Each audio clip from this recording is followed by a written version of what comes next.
11 celebrates 70 years on the air. There are two women who had a real lasting impression on millions of children and adults like myself. Open up the window, listen to the wind blow. Pardon us, the garden, us is where we'll be. Come along, if you please, sing a song. Bumblebees, me and you and me. One big happy family, then you and us together. Happy as All right, yes, and with us this morning, Carole, Demas, and Paula. Janis, of course, you know them from the Magic Garden. Yes, so thank you so much for coming out here, ladies, this morning. Carole, Paula, Sherlock the Squirrel, of course, airing on PIX 11 back in 1972, ran through 1984. That's an impressive run. So what do you think really was the lasting impact you had on all the fans that loved you so much? Well, the truth is that we were two young women who were really friends. People knew that right away, even though we never actually said that. But they figured out that this wasn't just made for TV, right, and that we were really friends.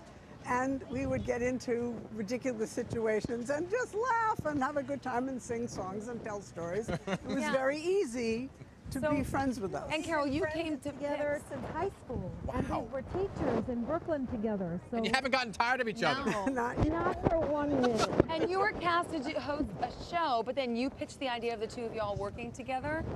Yes. Well, WPIX wanted to do a cartoon show with a host. Okay. And they wanted someone with teaching experience and television experience, so they wanted to talk to me about it.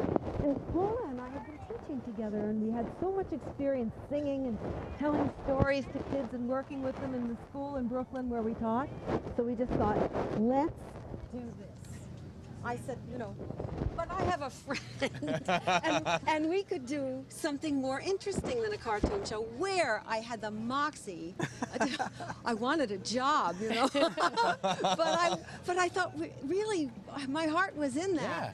And so they said, well, okay, show us what you can do. All right, so let me get this real quick, because you had a 12-year run, but I just want to know, who were your music inspirations at the time?